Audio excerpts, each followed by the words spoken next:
Me apresentando, eu sou o Paulo Ferrari, tenho 61 para 62 anos, muito embora não pareça, né, eu sei. Mas a minha história vai começar aos 50, o que eu venho contar para vocês aqui, ela começa aos 57 anos.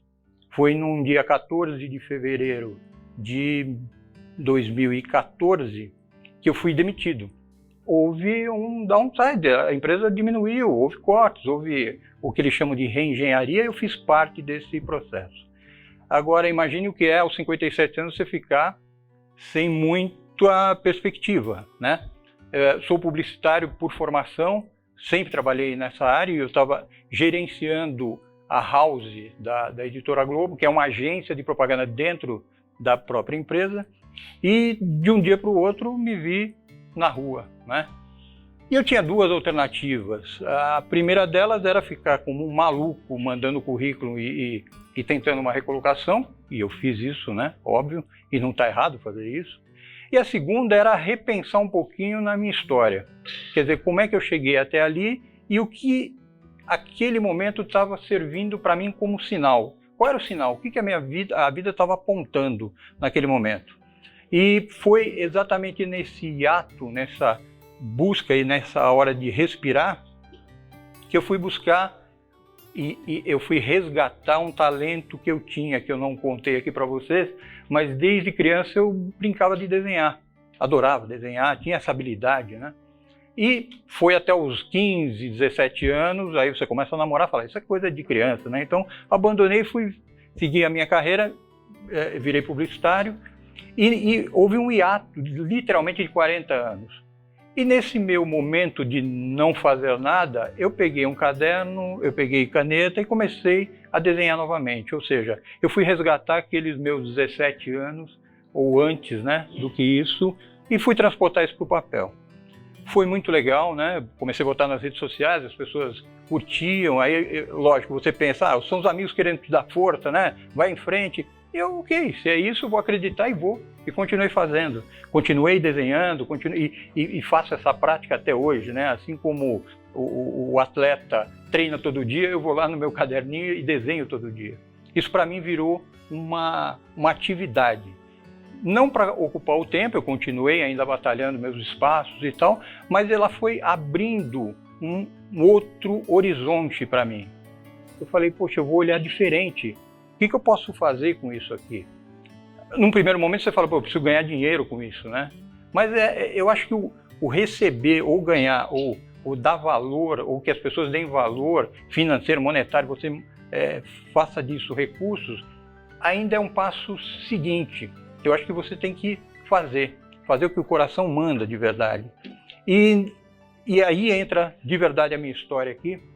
Nesse momento da vida, a minha sogra estava na UTI, em fase terminal, e a gente viveu aquele período de vai à UTI todo dia, aquela coisa assim, até ela vir a falecer. Só que nesse momento eu pensei, poxa, tem um monte de pessoas nessa situação, e tive um insight, eu falei, como eu tenho essa habilidade de desenho, de fazer o sketch, de fazer, não é caricatura que eu faço, é desenho mesmo, é pintura.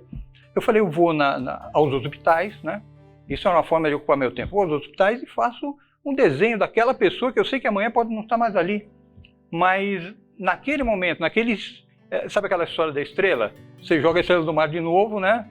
Para aquela eu fiz diferença. Então naquele momento, naquele segundo, certamente essa pessoa, eu mudaria o astral dessa pessoa, o modo de enxergar a vida, enfim.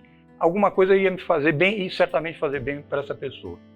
E batendo de porta em porta e tentando isso, é muito difícil, né? Entrar em hospitais, para não dizer impossível, principalmente com uma coisa que eu chamaria de uma startup, né? Nesse sentido, não seria tão fácil assim.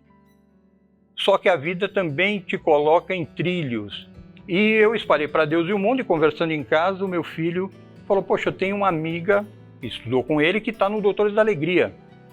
Falei, ok, mandei uma carta, mandei a minha história para o Doutores da Alegria, e ficou. De repente eu recebo um e-mail de volta, uma carta, olha, todo o tempo da carta, hein? Eu mandei um e-mail e recebo esse e-mail de volta, que as pessoas queriam falar comigo. Alguém do Doutores da Alegria queria falar comigo, Porque ele falou, olha, a gente não tem velhinhos aqui. Na minha cabeça, a história era desenhar os velhinhos lá em final de carreira. Ele falou, mas a gente trabalha com crianças, vocês conhecem a história dos Doutores da Alegria, e eu tenho especificamente o Mateus. E, ok, quem é o Mateus, né? Ele falou, Mateus. Aí me contaram a história. O Mateus é um menino que se acidentou aos 2 anos de idade e morava, e mora até hoje, no Hospital do Mandaqui há 14 anos. Hoje ele está com 16 anos. Ficou tetraplégico, ele assim que entrou não saiu mais, está lá até hoje. E os Doutores da Alegria, para dar atividade para esse menino, que é muito inteligente, aliás, começaram a dar carbono e um lápis na boca para ele decalcar e figuras, o que ele quisesse. Dessa forma, ele retratou todos os Doutores da Alegria, que são 25. Fez um leilão, fizeram um leilão para ele ganhou um dinheirinho, comprou um computador e, aliás, escreve no computador com a boca mais rápido do que eu com os dedos. E começou a se desenvolver nisso, só que ficou limitado. E nesse momento, nesse encontro, propuseram para ele um professor de desenho. Foi exatamente quando o meu e-mail carta chegou na mão do Doutores da Alegria. E eles me fizeram essa proposta. Só um parêntese aqui, eu para não dizer detesto, eu não consigo entrar em hospital que eu passo mal. O que dirá entrar numa UTI pediátrica, né? Então foi um duplo desafio. Eu falei, top, eu vou. E fui, né? Ciceroneado pelos Doutores da Alegria. Todas as quintas-feiras eu marquei. Essa foi minha agenda, eu posso arrumar qualquer trabalho, menos quinta-feira. Então todas as quintas-feiras eu ia até o Hospital do Mandaqui e ficava à disposição dele. Foram 4 visitas sem que ele olhasse na minha cara. E eu falei, bom, ele não está olhando na minha cara, mas também não está me dizendo não. E eu falei, enquanto eu não ouvi o não, eu volto. E até o dia que ele me chamou perto do leito, mostrou o que ele fazia, e a gente começou uma relação que durou 3 anos. Para terem uma ideia, ele desenhava com o decalque, ele começou, e não é mérito meu, é total mérito dele, ele começou a desenhar de verdade com lápis, começou a pintar, fez exposição com os quadros dele, que ele tinha um limite de trabalhar no A4 por comodidade, começou a fazer A3, e foi, depois eu vou deixar o link para vocês, que eu acho que vale a pena conhecer o trabalho dele, mas o que eu quero dizer com isso é, essa mudança não foi minha, e essa mudança não foi dele, foi uma junção, eu acho que de momentos, que a vida proporcionou para a gente.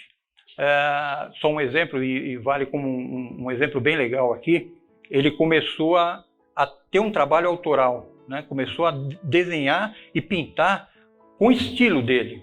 Agora imagine fazer tudo isso com a boca. Eu tinha proposto, eu vou lá e fico 1 horinha, e esse é meu trabalho voluntário, legal, vou embora para minha casa. A gente ficava 4 horas todas as quintas-feiras.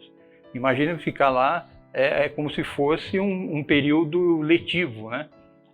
Isso foi muito bom para mim. Quando eu saía de lá, é como se eu tivesse renovado. É como se eu tivesse a cura.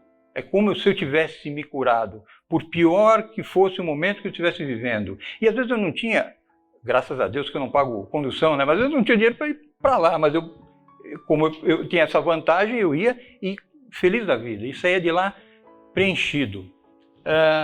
Obviamente a gente teve um hiato, ele está numa fase de adolescente, também, assim como eu vivi esse momento, quis tirar um pouco o pé da história, né? E é um momento que a gente está se dando, mas é alguém que está direto nesse contato.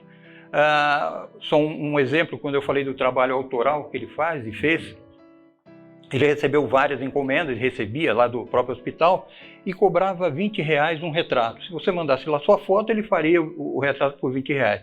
Eu falei, bom, ok, não é ganhar dinheiro e tal, mas não pode jamais fazer isso, tem que valorizar e mais do que isso, ter o seu estilo, né? E uma encomenda que ele recebeu, que era de uma criança, foi reprovada. A pessoa que encomendou falou, não quero porque a criança não está muito feliz, era um bebezinho. Eu falei, Mateus, você tem que entender que é o seu olhar, é o seu modo de enxergar, é a sua leitura, e é isso que você pode fazer, você não tem que fazer igual. Se a pessoa quer fazer igual, que tire uma foto, né? Faça um xerox, enfim. Só para encurtar a história, nesse momento também, Doutores da Alegria completou 25 anos e os médicos, os doutores passaram lá para um quadro do Matheus para a gente levar para que eles fizeram um jantar de gala, né? E levaram para lá o quadro do Matheus. Corta, o Matheus me liga e ele fala comigo pelo WhatsApp direto, falou, cara, eu tô milionário. Falei, como assim, Matheus, o que foi? Aquele quadro que foi recusado por R$20, a Eliana lá da televisão arrematou por 16 mil. Então eu falei, cara, tô em êxtase. E mais, o outro que ele tinha mandado, alguém pagou mais 10. Então assim, foi uma alegria para ele, né? E mais do que isso, um modo de enxergar que ele também tem possibilidade de se recolocar e de se posicionar. E mais do que tudo, que nós temos a chance de fazer com a nossa própria vida, nesse momento de ato que eu acho que cada um de nós vive hoje, buscar esse super talento, né, ou esse super poder que a gente tem lá dentro, né? Nós temos isso guardado de alguma forma, seja lá qual for, um que seja contar história, outro que seja fazer um bom bolo, outro que seja interpretar, no meu caso era a habilidade do desenho, e que a gente pode fazer, sim, para os outros antes de enxergar isso como um resultado imediato. Eu ganhei muito com isso, sem dúvida que ganhei. Aí se vocês me perguntam, mas essa tua essa mudança de água para você resolver, hoje você está bem de vida? Eu falei, não, continuo batalhando, continuo correndo atrás, não tem outra alternativa, mas eu sou muito feliz com as possibilidades que a vida está me dando. Principalmente a possibilidade de eu resgatar um dom e um talento que eu tinha que estava adormecido. E não que eu tenha que fazer só filantropia com isso. É usar esse talento e agregar e trazer pessoas para que cada um descubra naquilo que eu posso fazer melhor. O que eu posso fazer melhor e o que eu posso fazer diferente.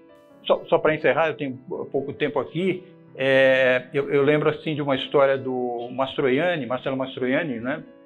Um grande ator italiano, e ele foi dar uma entrevista e marcou com um repórter em determinado horário, só que ele demorou 2 horas para chegar.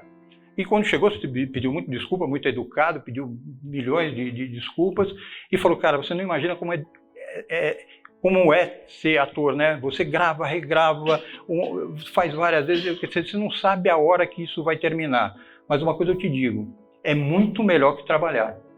Então, essa lição eu trago também para mim, e eu acho que a gente pode olhar o mundo com encantamento. A gente estava falando sobre isso antes aqui do café. Olhar a vida com olhar de turista.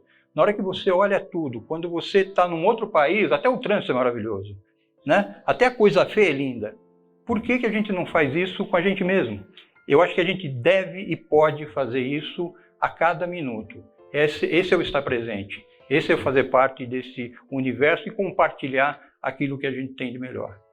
Esse é um pedacinho da minha história. Eu agradeço demais vocês terem ouvido e que eu possa de verdade ter tocado aí o coração de vocês. Essa é a minha história.